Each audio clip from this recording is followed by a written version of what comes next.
दोस्तों, दुनिया में जब भी मिडिल ईस्ट में कोई बड़ा तनाव बढ़ता है तो पूरी दुनिया की नजर एक खास शहर पर जरूर जाती है और वो शहर है दुबई। चमचमाती इमारतें, लग्जरी लाइफ, करोड़ों की बिजनेस डील्स और लाखों विदेशियों का सपना। लेकिन सोचिए, अगर ईरान और अमेरिका के बीच बड़ा युद्ध छिड़ जाए तो क्या यही दुबई सबसे ज्यादा खतरे में आ सकता है? क्या वहां रहने वाले लाखों भारतीयों की नौकरियां खतरे में पड़ सकती हैं? क्या तेल की कीमतें आसमान छू लेंगी? क्या दुबई की इकोनॉमी रुक सकती है? और सबसे बड़ा सवाल, क्या अभी से इसके असर दिखने शुरू हो चुके हैं? दोस्तों, सबसे पहले हमें यह समझना होगा कि दुबई खुद तेल से अमीर नहीं बना। बहुत लोग सोचते हैं कि दुबई सिर्फ तेल की वजह से अमीर है, लेकिन सच्चाई इससे थोड़ी अलग है। दुबई की असली ताकत है उसका व्यापार, टूरिज्म, एविएशन, रियल एस्टेट और इंटरनेशनल बिजनेस हब बनना। दुनिया भर की कंपनियां दुबई को अपने रीजनल हेडक्वार्टर्स की तरह इस्तेमाल करती हैं। हर साल करोड़ों टूरिस्ट दुबई आते हैं। वहां लाखों भारतीय, पाकिस्तानी, बांग्लादेशी, फिलिपिनो और दूसरे देशों के लोग नौकरी करने जाते हैं।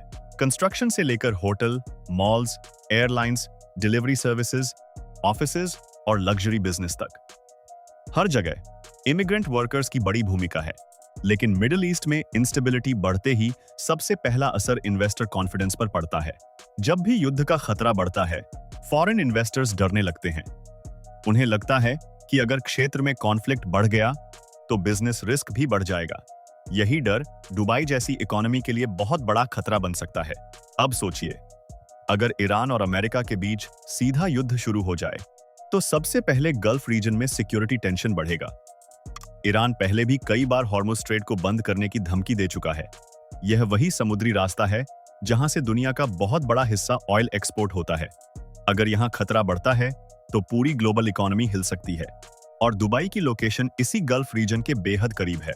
इसलिए भले ही युद्ध सीधे दुबई में न हो, लेकिन डर और अनसर्टेनिटी वहां की इकोनॉमी को प्रभावित कर सकती है।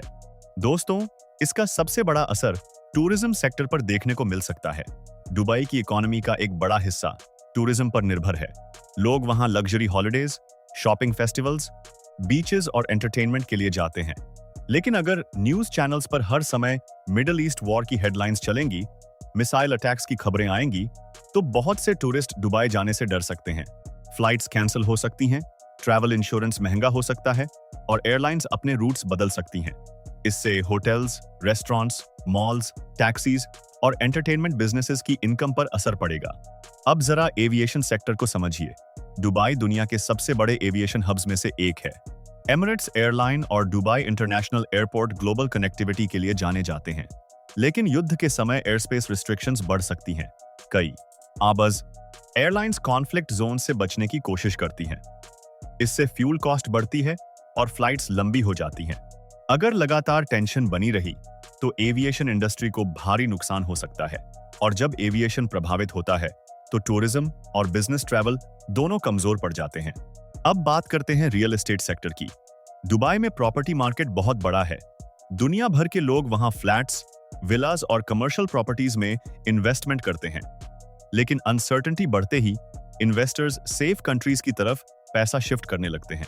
अब सबसे अहम सवाल, वहां रहने वाले इमिग्रेंट्स पर क्या असर होगा? दुबई की आबादी में लोकल से ज्यादा एक्सपैट्रिएट्स यानी विदेशी वर्कर्स रहते हैं। इनमें सबसे बड़ी संख्या भारतीयों की है। लाखों भारतीय दुबई और यूएई में नौकरी करते हैं और हर महीने अपने परिवारों को पैसे भेजते हैं। अगर वॉर टेंशन बढ़ती है तो कंपनीज हायरिंग रोक सकती हैं। कई सेक्टर्स में लेऑफ्स शुरू हो सकते हैं। सैलरी ग्रोथ धीमी हो सकती है। छोटे बिजनेस बंद हो सकते हैं। इमेजिन कीजिए, एक इंसान जिसने अपने गांव या शहर से लोन लेकर दुबई में जॉब के लिए माइग्रेशन किया, अगर अचानक कंपनी डाउनसाइजिंग शुरू कर दे तो उसकी पूरी जिंदगी प्रभावित हो सकती है। कई इमिग्रेंट वर्कर्स की रेजिडेंसी उनकी नौकरी से जुड़ी होती है। नौकरी गई तो वीसा पर भी खतरा आ सकता है। यही वजह है कि गल्फ रीजन में इंस्टेबिलिटी की खबरें लाखों परिवारों की चिंता बढ़ा देती हैं। अब बात करते हैं ऑयल प्राइसेस की। ईरान यूएसए कॉन्फ्लिक्ट का सबसे बड़ा ग्लोबल असर तेल पर पड़ सकता है। अगर ऑयल सप्लाई प्रभावित होती है तो इंटरनेशनल क्रूड प्राइसेस तेजी से बढ़ सकते हैं। शुरुआत में गल्फ कंट्रीज को हाई ऑयल प्राइसेस से फायदा दिख सकता है, लेकिन लंबे समय में इंस्टेबिलिटी पूरे रीजन के लिए नुकसानदायक बन सकती है। इन्वेस्टर्स हमेशा स्टेबल एनवायरनमेंट चाहते हैं।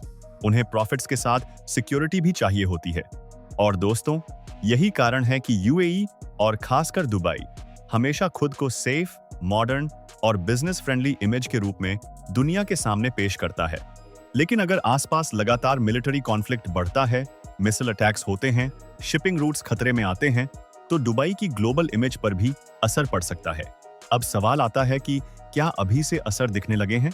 दोस्तों, मिडिल ईस्ट में जब भी टेंशन्स बढ़ती हैं, फाइनेंशियल मार्केट्स तुरंत रिएक्ट करते हैं। ऑयल प्राइसेस में वॉलेटिलिटी बढ़ जाती है, एयरलाइंस एक्स्ट्रा सिक्योरिटी कॉस्ट जोड़ती हैं, इन्वेस्टर्स कॉशियस हो जाते हैं, इंश्योरेंस कंपनीज प्रीमियम्स बढ़ा देती हैं। आप 2000 टोपीसी। हालांकि दुबई अभी भी दुनिया के सबसे सुरक्षित बिजनेस हब्स में गिना जाता है, लेकिन जियोपॉलिटिकल टेंशन्स का साइकोलॉजिकल इंपैक्ट हमेशा रहता है। लोग फ्यूचर को लेकर कॉशियस हो जाते हैं। कुछ एक्सपर्ट्स मानते हैं कि अगर कॉन्फ्लिक्ट लिमिटेड रहता है तो दुबई जल्दी रिकवर कर सकता है क्योंकि उसकी इकोनॉमी डाइवर्सिफाइड है। लेकिन अगर वॉर लंबे समय तक चला या गल्फ रीजन डायरेक्टली इन्वॉल्व हो गया तो इम्पैक्ट काफी बड़ा हो सकता है। अब एक और बड़ा पॉइंट समझिए, दुबई सिर्फ यूएई का शहर नहीं बल्कि ग्लोबल ट्रेड हब है। यहाँ दुनिया भर का पैसा घूमता है। Banking, crypto, gold trade, logistics, shipping, सब कुछ कनेक्टेड है। अगर वॉर के कारण शिपिंग रूट्स प्रभावित होते हैं तो इंटरनेशनल ट्रेड कॉस्ट्स बढ़ सकती हैं। इससे इंपोर्टेड गुड्स महंगे हो सकते हैं, बिजनेसेस की सप्लाई चेन प्रभावित हो सकती है और इसका असर सिर्फ दुबई तक सीमित नहीं रहेगा। इंडिया, यूरोप, चाइना और दुनिया के कई देशों पर इनडायरेक्ट असर देखने को मिल सकता है। अब दोस्तों, सबसे बड़ा डर किस बात का होता है?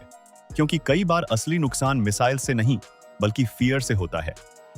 अगर लोग डर कर इन्वेस्टमेंट रोक दें, टूरिस्ट ट्रैवल कैंसिल कर दें, कंपनीज एक्सपेंशन रोक दें, तो इकोनॉमी खुद धीमी पड़ने लगती है। दुबई की ताकत हमेशा कॉन्फिडेंस रही है।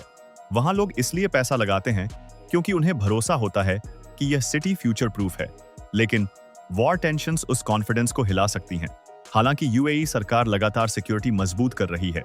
Advance defence systems, diplomatic relations और इंटरनेशनल पार्टनरशिप्स के जरिए यूएई खुद को सुरक्षित रखने की कोशिश करता है। यही वजह है कि अब तक दुबई ने कई रीजनल टेंशन्स के बावजूद खुद को स्टेबल रखा है। लेकिन अगर ईरान यूएसए वॉर बड़े स्तर पर फैलता है तो मिडिल ईस्ट का कोई भी देश पूरी तरह अछूता नहीं रह पाएगा। और सबसे ज्यादा चिंता उन लाखों लोगों की है जो दुबई को अपने सपनों का शहर मानकर वहां काम कर रहे हैं। क्योंकि जब जियोपॉलिटिकल टेंशन्स बढ़ती हैं तो सबसे पहले आम आदमी की जिंदगी प्रभावित होती है। अब देखना यह होगा कि आने वाले समय में डिप्लोमेसी जीतती है या कॉन्फ्लिक्ट और ज्यादा बढ़ता है। क्योंकि अगर मिडिल ईस्ट में शांति बनी रहती है तो दुबई फिर से तेजी से आगे बढ़ेगा। लेकिन अगर हालात बिगड़े तो दुनिया की सबसे चमकदार सिटीज में से एक को भी बड़ा आर्थिक झटका लग सकता है। आपका क्या मानना है? क्या दुबई इस तरह के बड़े कॉन्फ्लिक्ट को संभाल सकता है या फिर गल्फ रीजन की इकोनॉमी पर भारी असर पड़ेगा? अपनी राय कमेंट सेक्शन में जरूर बताइए। अगर वीडियो पसंद आया हो तो इसे लाइक और शेयर जरूर करें।